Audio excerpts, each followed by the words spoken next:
Hey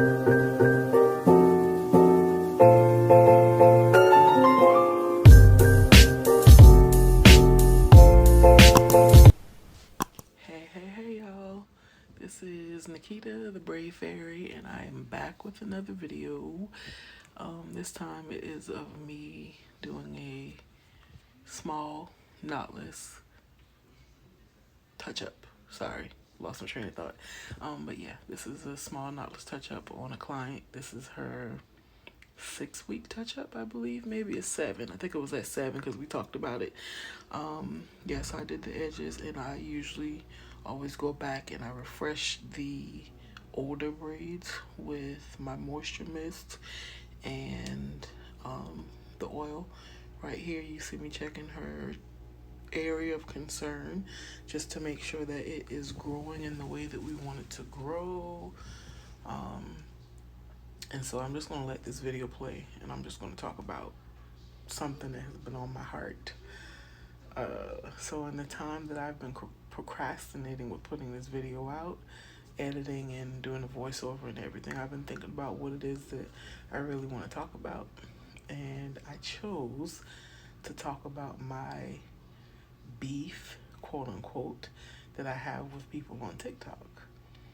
So I've been on TikTok for about a year, and the growing topic is about how braiders are overpriced and how they should not be charging what they charge or charging what we charge.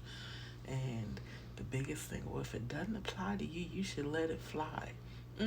Yeah, I get it. I'm one that says that, but I am also using my voice, the newfound voice that I have, to speak out and correct things that need to be corrected, and more importantly, to help educate people on all things that are hair related.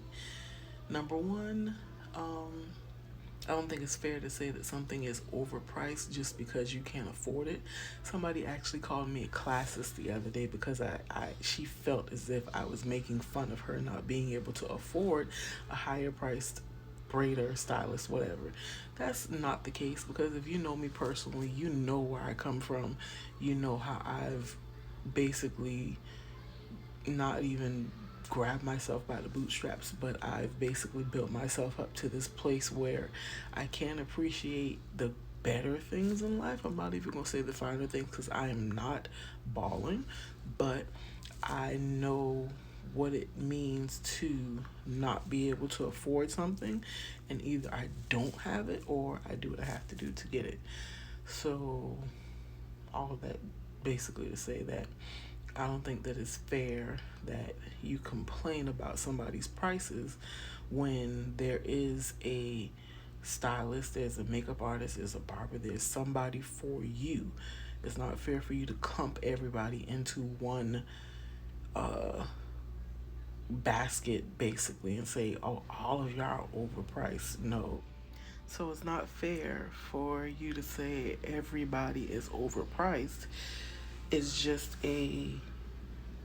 some people have certain price points, certain target people that you're aiming for. If you can't afford it, it is perfectly okay. However, sitting there saying everybody is overpriced is not fair.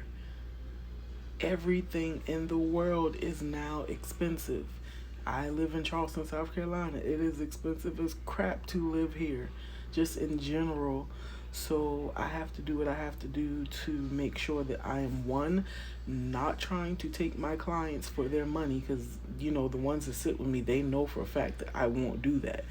But I also have to make sure that I'm making a living.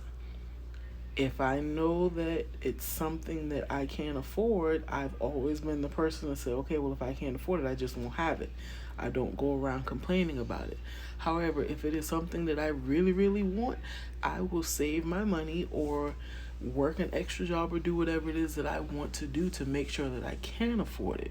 Prime example, this particular client, before I even decided that this is what I was going to talk about, she was telling me that she makes sure that if it's something that she wants to get done, braids specifically, she will go and pick up extra hours at her second job to make sure that she can afford and not have to, take money from a bill or whatever the case is. She goes and works extra shifts at her second job to make sure that she can afford getting her hair done. So, and maybe it's just me being that I'm an older person, quote unquote, compared to TikTok, because TikTok is a lot of teenagers slash early 20s, and I am definitely closer to the 40 side. Lord, I said that. But yeah, maybe it's just that new mindset that I have of I'm not going to complain about the things that I can't change. And that's what's bugging me about them over on TikTok, is like video after video of, I don't know why they charge so much. They did not do this back in the 90s. Yeah, they did. Our parents just paid for it. We don't know how they could afford it, but they did. It Things have changed. We have to change with the times. Sitting there complaining about it is not going to solve anything. Only thing you can do is research and find someone that is within your bracket and go with them, or figure out how it is that you can get to that higher price stylist. Saying that we are overcharging and not knowing all of the details that go into braiding hair, doing makeup, whatever the case is not fair and it's not right. And a lot of people say if it doesn't apply, let it fly. It does apply, not specifically to me because my clientele does not come from TikTok. However, it does apply because I know several people we're all dealing with this same argument and having to defend ourselves.